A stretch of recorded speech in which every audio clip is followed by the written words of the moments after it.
The live TV, सच सबसे आगे। भाजपा के सूत्रों के हवाले से मालूम हुआ है कि अब आसमान का रिमोट कंट्रोल भी भाजपा खरीदने वाली है।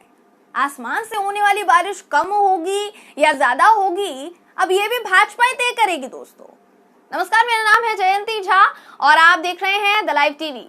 शुरुआत में मैंने जो कहा वो आप में से या तो कुछ लोगों को समझ में नहीं आया होगा, या जिन लोगों को समझ में आ भी गया होगा तो उन्हें थोड़ा सा अटपटा लगा होगा कि पता नहीं क्या कह रही है, किस बारे में बात कर रही है।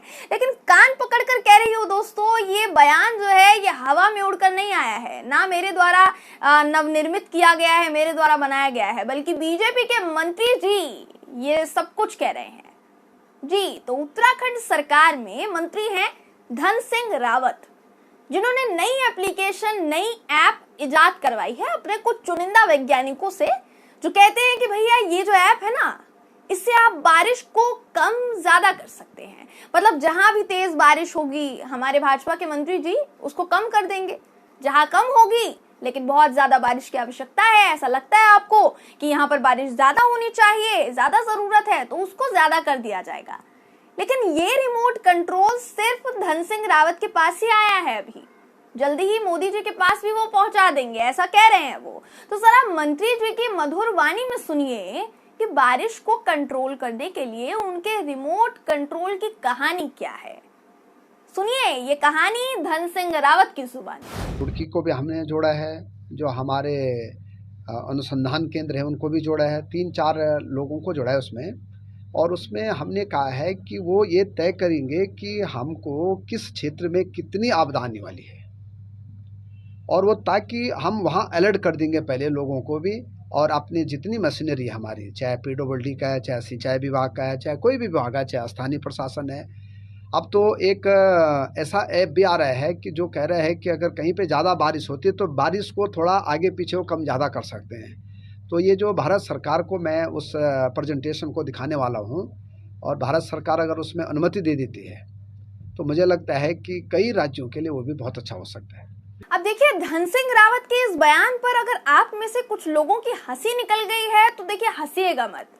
अब जब वो कह रहे हैं कि ऐसा ऐप आया होगा मार्केट में, तो हो सकता है ना कि ऐसा ऐप आया हो जब धन सिंह रावत के मुखिया, मतलब है कि हमारे प्रधानमंत्री नरेंद्र मोदी जी गैस जो है वो नाली से निकालने की टेक्नोलॉजी निकाल चुके हैं। वो कह चुके हैं कि भाई जो गैस का इजाद हो सकता है, एक तरीके से नाली से आप गैस निकाल सकते हैं, टेक्नोलॉजी आ गई है ये।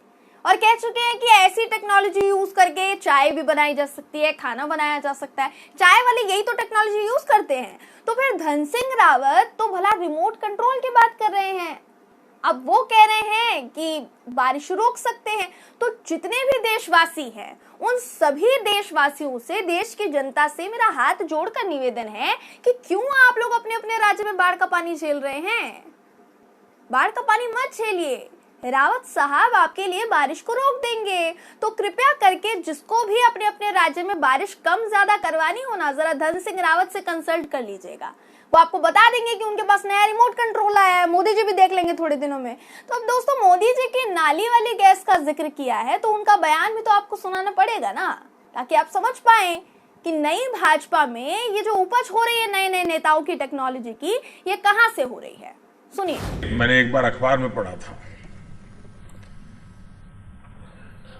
किसी छोटे से नगर में नाले के पास कोई चाय का ठेला लेकर के खड़ा रहता था और चाय बना करके बेचता था।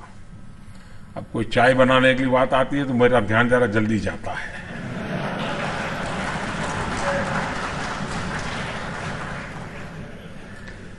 और वहीं पर उनके एक नाली, गंदी नाली जाती थी। अब इसके दिमाग में कोई विचार आया, उसने उस नाली में, स्वाभाविक ये गंदी नाली होती, वहां गैस भी निकलता है तो कभी दुर्गंध आती थी, उसने एक छोटी सी बर्तन को उल्टा करके उसमें छेद करके एक पाइप डाल दी, और जो गटर से गैस निकलता था वो पाइपलाइन से उसके अपने चाय के ठेले में ले लिया, और वो चाय बनाने के लिए उसी गैस का उपयोग कर करके चाय बनाता था। अब आप क्या सोच रहे हैं, मोदी जी की जानकारी में सिर्फ इतनी टेक्नोलॉजी है? नहीं भाई, मोदी जी के पास ही तो टेक्नोलॉजी के ज्ञान का भंडार है, जिसका भंडारा खा खा कर बीजेपी के नेताओं की टेक्नोलॉजी वाली जानकारी रुक रुक कर निखर कर बाहर आ रही है। दोस्तों, मोदी जी के मुताबिक पहली प्लास्टिक सर्जरी किसकी हुई थी? पहली प्लास्टिक सर्जरी गणेश जी की हुई थी। उनका कहना है कि इंसान के सर पर हाथी का सिर अगर जोड़ा जाता है तो वो कैसे जोड़ा जा सकता है? इसका मतलब क्या है? इसका मतलब कि कोई ना कोई तो टेक्नोलॉजी थी गणेश जी के टाइम पर। आपको मोदी जी का ये वाला बयान भी सुना देते हैं, सुनिए। हो सकता है कर्ण के संबंध में किसी के मन में सवाल हो कि भाई शायद मोदी जी ने कहा, लेकिन उतना तो वर्णन नहीं है। अब हम प्लास्टिक सर्जरी को देखें।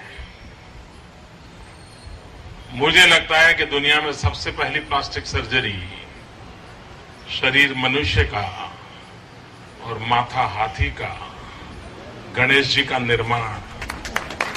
मोदी जी के इस वाले ज्ञान से आपको मालूम हो गया होगा कि भाजपा के जितने भी वैज्ञानिक उर्फ मंत्री और इंजीनियर उर्फ मंत्रियों की इंजीनियरिंग बाहर आ रही है ना, उसकी सप्लाई कहां से हो रही है, असल चेन कहां से बनकर आ रही है। तो मोदी जी के पास जो ज्ञान का भंडार है, वहां से इसकी सप्लाई हो रही है। तो ये तो हमने आपको सप्लाई का सोर्स बता दिया कि कहां से सप्लाई हो रही है, असल में सोर्स क्या है। अब ये सप्लाई अभी तक जहां जहां हुई है, जिस नेता के पास गई है, उसके कुछ चुनिंदा नजारे भी हम आपको दिखाना चाहते हैं। मोदी जी के ज्ञान का भंडारा किसने खाया, एक एक करके दिखाते हैं दोस्तों आपको। मोदी जी के कई अनमोल रतन हैं जिन्होंने एक के बाद एक ज्ञान का मास्टर स्ट्रोक मारा है, और वो सभी आपको एक एक करके दिखाएंगे। सबसे पहले त्रिपुरा के सीएम विप्लव कुमार देव, जो महाशय कह चुके हैं कि भाई महाभारत में तो इंटरनेट हुआ करता था, टेक्नोलॉजी हुआ करती थी, यहाँ तक कि सैटेलाइट भी हुआ करती थी। आपको जरा विप्लव देव जी के इस ज्ञान के पिटारे के एक नजारा दिखा देते हैं कि किस तरीके से वो अपना ज्ञान का पिटारा खोल रहे हैं। ये देश वो देश है जिसमें महाभारत में संजय ने बैठ के धृतराष्ट्र को युद्ध में क्या हो रहा था बोल रहा था। तो इसका मतलब क्या है? टेक्नोलॉजी था, इंटरनेट था, सैटेलाइट थी। संजय के आंख से कैसे देख सकता वो? उसका मतलब टेक्नोलॉजी थी। विप्लव जी याद कीजिए, सैटेलाइट थी तो मीडिया भी हुआ करता होगा। थोड़ा और दिमाग चलाइएगा। शायद उस वक्त पूरे महाभारत को संजय ने नहीं, जी न्यूज, आज तक और एबीपी के पत्रकारों ने लाइव टेलीकास्ट किया होगा। थोड़ा सा और दिमाग चलाइए, दौड़ाइए। दोस्तों, मोदी जी के 8 अजूबे नहीं हैं, बहुत सारे अजूबे हैं। एक और अजूबा दिखाते हैं आपको। यूपी के डिप्टी सीएम थे दिनेश शर्मा जी। वो तो कह चुके हैं कि सीता माता टेस्ट ट्यूब से जन्मी थी। आपको ये बयान भी सुना देते हैं, सुनिए।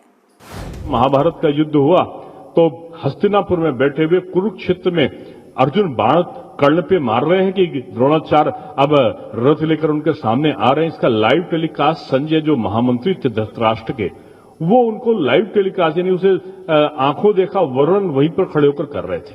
यानी उस समय भी कोई ना कोई टेक्निक रही होगी।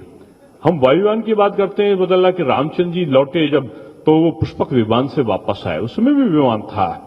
हम हर टेक्नोलॉजी को कहीं ना कहीं कहते हैं। सीता जी का जन्म हुआ तो घड़े से हुआ, उस समय टेस्ट ट्यूब का कोई ना कोई प्रोजेक्ट रहा होगा उस प्रकार का, जो घड़ से हल चलाया जनक जी ने और उसके घड़े के अंदर से वो बेबी निकली, सीता जी बन गई। अब दिनेश, महेश सभी भगवान के अवतार तो भाजपा पार्टी में ही हैं।